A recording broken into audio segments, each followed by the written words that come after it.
Hello guys, welcome to think smart. இன்றைக்கி நம்ம என்ன பார்க்க போகிறோம்னா பிவோட் டேபிள் வந்து எப்படி பண்ணுறதுன்னு சொல்லி பார்க்க போகிறோம். அந்த பிவோட் டேபிள்லே வந்து 2 பிவோட் டேபிள் க்ரியேட் பண்ணிவிட்டு ஸ்லைசர் இன்சர்ட் பண்ணி, ஸோ ஒரே ஸ்லைசரில் 2 பிவோட் டேபிளும் ஃபங்க்ஷன் ஆகணும். ஸோ அது எப்படி பார்க்குறதுன்னு நம்ம இப்போ உங்களுக்கு காட்ட போகிறேன். இப்போ இங்கே பார்த்தீங்கன்னா நான் வந்து சேல்ஸ் டேட்டா வச்சுருக்கேன்.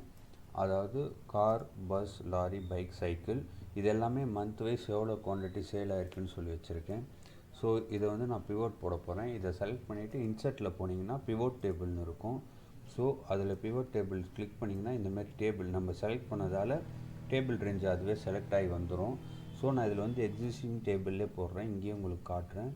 ஸோ எக்ஸிஸ்டிங் ஒர்க் ஷீட்னு செலக்ட் பண்ணிவிட்டு லொக்கேஷன் எங்கே ப்ளேஸ் பண்ண போகிறோமோ அங்கே செலக்ட் பண்ணிவிட்டு ஓகே கொடுத்தீங்கன்னா இங்கே பிவோட் டேபிள் உங்களுக்கு வந்துடும்.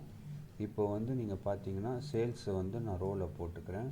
இதில் வந்து ஏப்ரல் அண்டு மே இது ரெண்டோட சேல்ஸ் மட்டும் நான் ஃபஸ்ட்டு பிவோட்டில் வச்சுருக்கேன். ஸோ ரெண்டாவது பிவோட்டில் நான் அப்படியே இந்த பிவோட்டை காப்பி பண்ணி இங்கே பேஸ்ட் பண்ணிவிட்டு, ஸோ இந்த பிவோட்டில் வந்து நான் ரிமைனிங் ஜூனும் ஜூலையும் நான் வச்சுக்கிறேன். ஸோ நீங்கள் இப்போ ரிப்போர்ட் கனெக்ஷன் ஒர்க் ஆகணும் அப்படின்னா நீங்கள் இப்போது ஒரு பிவோட் போட்டிங்களே, இந்த பிவோட்டை அப்படியே காப்பி பண்ணி கீழே பேஸ்ட் பண்ணி டேட்டாவை மாற்றினீங்கன்னா மட்டும்தான் ரிப்போர்ட் கனெக்ஷன் உங்களால் பண்ண முடியும். இதில் ஒரு பிவோட் போட்டுட்டு அகைன் திருப்பி பேக் போய்ட்டு செலக்ட் பண்ணிவிட்டு இன்னொரு பிவோட் போட்டிங்கன்னா ரிப்போர்ட் கனெக்ஷன் ஒர்க் ஆகாது. ஓகேங்களா? இப்போ வந்து நீங்கள் இங்கே பிவோட் டேபிள் போட்டிங்க. இங்கே பிவோட் அனலைஸ் போனீங்கன்னா இங்கே இன்சர்ட் ஸ்லைசர்னு இருக்குது பார்த்தீங்களா? இதை கிளிக் பண்ணிங்கன்னா உங்களுக்கு ஸ்லைசர் ஓப்பன் ஆகும். இதில் வந்து எல்லா ஹெட்ரும் காட்டும். இப்போ நம்ம எதை பேஸ் பண்ணி ஃபில்டர் போட போகிறோம்னா சேல்ஸ்னு கொடுத்தோம்னா சேல்ஸுக்கு கீழே இருக்க bike, bus, car, cycle, lorry அதோட டாபிக்ஸ் எல்லாமே உங்களுக்கு என்ன ஆகிடும், இங்கே வந்துடும். ஓகேங்களா? இப்படி வந்துடுச்சா?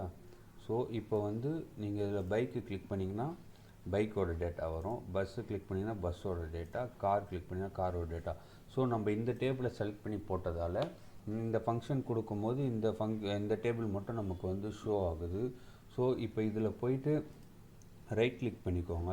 ரைட் கிளிக் பண்ணிவிட்டு ரிப்போர்ட் கனெக்ஷன் ஒன்று இருக்கும். அதை கிளிக் பண்ணிங்கன்னா நம்மளோட 2 டேபிளும் காட்டும். ஸோ 2 டேபிளும் கிளிக் பண்ணி ஓகே கொடுத்துட்டிங்கன்னா இப்போ உங்களுக்கு நீங்கள் வந்து செலக்ட் பண்ணும்போது 2 டேபிளும் வந்து உங்களுக்கு சேம் டைமில் என்ன ஆகும், உங்களுக்கு டேட்டா ரிஃப்ரெஷ் ஆகி காட்டும். ஓகேங்களா? இதுதான் வந்து பிவோட் டேபிள். 2 டேபிள் போட்டு ரிப்போர்ட் கனெக்ஷன் மேக் பண்ணி நமக்கு வந்து ஸ்லைசரில் எப்படி கொண்டு வரதுன்னு பார்த்துருக்கோம். இந்த வீடியோ பிடிச்சிருந்தால் லைக் பண்ணிவிடுங்க. மறக்காமல் சேனலை சப்ஸ்கிரைப் பண்ணிவிடுங்க. தேங்க்யூ.